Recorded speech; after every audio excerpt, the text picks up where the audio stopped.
अर्थात वैशाख महीने में जो कपूर से युक्त पान का बीड़ा दान देता है वह सार्वभौम का सुख भोग कर परम पद को प्राप्त करता है। वैशाख मास में आज रेवती, जूही, चमेली इन फूलों की मालाओं का जो दान करता है वह मनुष्य इस लोक में सार्वभौम रूप पाकर अंत में मोक्ष को प्राप्त करता है। वैशाख मास में जो केतकी एवं मालती के फूलों का दान करता है आज वह भगवान मधुसूदन की आज्ञा से मोक्ष को प्राप्त करता है। हे राजन, जो ब्राह्मण सुपारी, सुगंधित पदार्थ एवं नारियल का दान करता है उसके पुण्य के फल को सुनो। वह दाता 7 जन्म तक ब्राह्मण वंश में पैदा होता है और धनी होते हुए भी वेदों का पारंगामी विद्वान होता है। अंत में अपने पुरुषों सहित वह विष्णुलोक में जाता है। और जो कि ब्राह्मण के घर पर विश्राम गृह बनवाता है उसके पुण्य का वर्णन तो हे राजन मैं कर ही नहीं सकता। उसके अथाह पुण्य होते हैं। जो बालों बिछाकर छायादार सुंदर मंडप जिसमें पौसरा भी चालू हो वह बनवाता है वह तीनों लोकों का स्वामी बन जाता है। जो रास्ते में बगीचा, तालाब, कुआं, मंडप बनवाता है वह तो साक्षात धर्म का स्वरूप है। उसे पुत्र पौत्रादि से क्या, देखो ये 7 पुत्र बतलाए हैं। एक तो पुत्र जो माता के गर्भ से जन्म लेता है, इसके अलावा 7 पुत्र हैं। कुआं, तालाब, बगीचा, मंडप, पौसरा चलवाना, ये उत्तम उत्तम धर्मों का आचरण एवं ये 7 पुत्र माने गए हैं।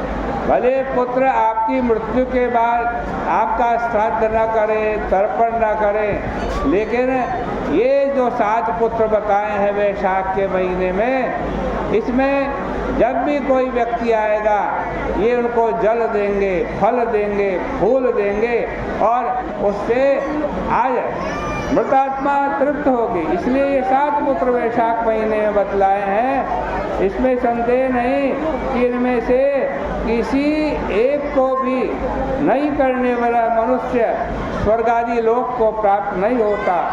उत्तम उत्तम शास्त्रों का श्रवण, तीर्थ यात्रा, सज्जनों की संगति, जलदान, अन्नदान, पीपल का वृक्ष लगवाना तथा पुत्र, ये 7 प्रकार के पुत्र वेदज्ञ विद्वानों ने बतलाए हैं।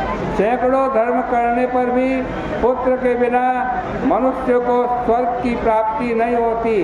अतः संतान की अभिलाषा अवश्य करनी चाहिए और में से किसी एक को ही सही अवश्य अपनाना चाहिए। पशु, पक्षी, मृग तथा वृक्षों को भी परलोक का सुख नहीं मिलता बिना पुत्र के, तो मनुष्यों की तो बात ही क्या है। और बता रहे हैं कि भाई इस प्रकार से सुपारी, पान का पत्ता, कपूर, इलायची, लौंग आदि से सुसंपन्न उत्तम पान का बीड़ा दान करना चाहिए।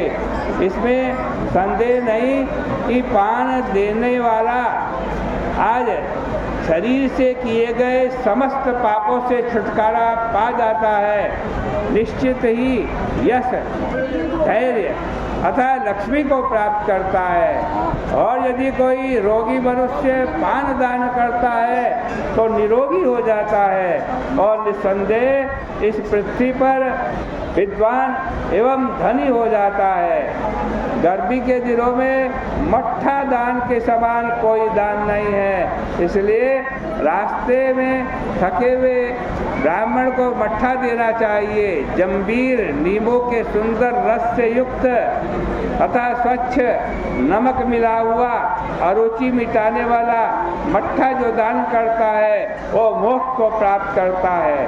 ताप की शांति के लिए वैशाख के महीने में दधी खंड का दान करना चाहिए।